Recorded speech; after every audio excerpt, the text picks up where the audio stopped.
जय हिंद दोस्तों। Indian air force academy जो कि दुंडीगल में स्थित है, वहाँ पर इंडियन एयरफोर्स कैडेट्स को ईटिंग मैनर्स सिखाए जाते हैं। जब हम घर में छोटे बच्चे रहते हैं तब हमें घर में खाना कैसे खाया जाता है वो सिखाया जाता है, लेकिन इंडियन एयरफोर्स एकेडमी में एक जेंटलमैन कैडेट की तरह, एक एयरफोर्स ऑफिसर की तरह कैसे खाना खाया जाता है वो सिखाया जाता है। इंडियन एयरफोर्स एकेडमी के खाने के जो रूल्स है, जो मैनर्स है, वो अगर आप सुनते हैं तो आप हैरान रह जाएंगे। इंडियन एयरफोर्स एकेडमी कोई साधारण जगह नहीं है, ये वो जगह है जहाँ एक जेंटलमैन कैडेट को बनाया जाता है, एक नॉर्मल इंसान से एक डेकोरेटेड एयरफोर्स ऑफिसर बनाया जाता है। इस एकेडमी में ब्रेकफास्ट, लंच और डिनर के लिए मेस है। उस मेस में सीनियर और जूनियर कैडेट को एक साथ आमने सामने खाने के टेबल पर बिठाया जाता है, ताकि जूनियर्स सीनियर से खाना खाने और बैठने उठने के तरीके और मैनर्स सीख सके। एकेडमी के मेस में जब एक खाने का प्लेट दिया जाता है तो उस प्लेट में हर एक चीज को रखने की अलग अलग जगह होती है। चावल, दाल, सब्जी, रोटी, हर एक चीज के लिए अलग अलग जगह है। मेस में ऐसा नहीं होता है कि कहीं पर भी चावल डाल लिए उसके बाद रोटी ले लिए, एक साथ मिक्स करके खा रहे हैं। इस तरह का खाने के ट्रेडिशन वहाँ पर नहीं है। कौन सी चीज पहले खानी है, कौन सी चीज बाद में खानी है, इसकी भी एक मैनर्स इंडियन एयरफोर्स एकेडमी में सिखाया जाता है। खाना खाते वक्त कैडेट्स की प्लेट्स साफ सुथरी होनी चाहिए। खाना खाते वक्त आवाज न करना और हमेशा खाना को मुंह बंद करके चबाते हुए खाना,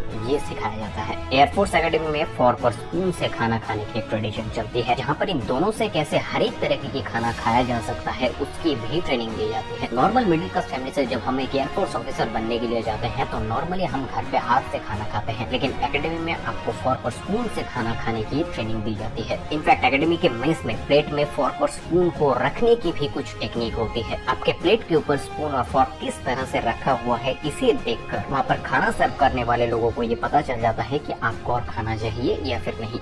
एकेडमी के मेस में वो बार बार आके आपसे नहीं पूछेंगे कि आपको खाना चाहिए या फिर नहीं। अगर आपको खाना चाहिए तो उस टेक्निक का इस्तेमाल कीजिए जो टेक्निक ये कहता है कि आपको खाना चाहिए। जैसे कि अगर आप प्लेट के ऊपर फोर्क और स्पून क्रॉस के साइन पर रखते हैं तो इसका मतलब है कि आपको और खाना चाहिए। प्लेट पर ये क्रॉस देखकर सर्व करने वाले लोग आपको खाना दे जाएंगे, और खाना खत्म करने पर भी फोर्क और स्पून को आप प्लेट से बाहर रखेंगे। इसका मतलब है आपका खाना कंप्लीट हो चुका है। मेस में हर एक कैडेट को ये ध्यान रखना पड़ता है कि उसके प्लेट में कोई भी खाना बचा न हो। खाना वेस्ट नहीं होना चाहिए। खाने के वक्त में आप मेस में एंटर होते ही डायरेक्ट चेयर पे नहीं बैठ सकते। अगर आप जूनियर कैडेट हैं तो आप सीनियर से परमिशन लेकर ही चेयर पे बैठ सकते हैं। इनफैक्ट खाना खत्म करने के बाद भी सीनियर से परमिशन लेने के बाद ही आपको उठना है। ये सब ट्रेनिंग, प्रैक्टिसेस और मैनर्स ये साबित करता है कि आप कोई आम इंसान नहीं है। इंडियन एयरफोर्स एकेडमी के हर एक जेंटलमैन कैडेट एक वॉरियर है और एक एयरफोर्स ऑफिसर है, जिनका पर्सनालिटी, एक्टिविटी दूसरों से अलग होगी। इंडियन एयरफोर्स एकेडमी के बारे में अगर और डिटेल्स में आप जानना चाहते हैं तो डिफेंस यूट्यूब चैनल को सब्सक्राइब करेंगे, क्योंकि आने वाले वक्त में हम इंडियन एयरफोर्स एकेडमी को पूरी तरीके से कवर करेंगे। तो उस वीडियो को देखने के लिए चैनल को सब्सक्राइब करना जरूरी है। मिलते हैं आपसे अगले वीडियो में, तब तक के लिए जय हिंद, जय भारत।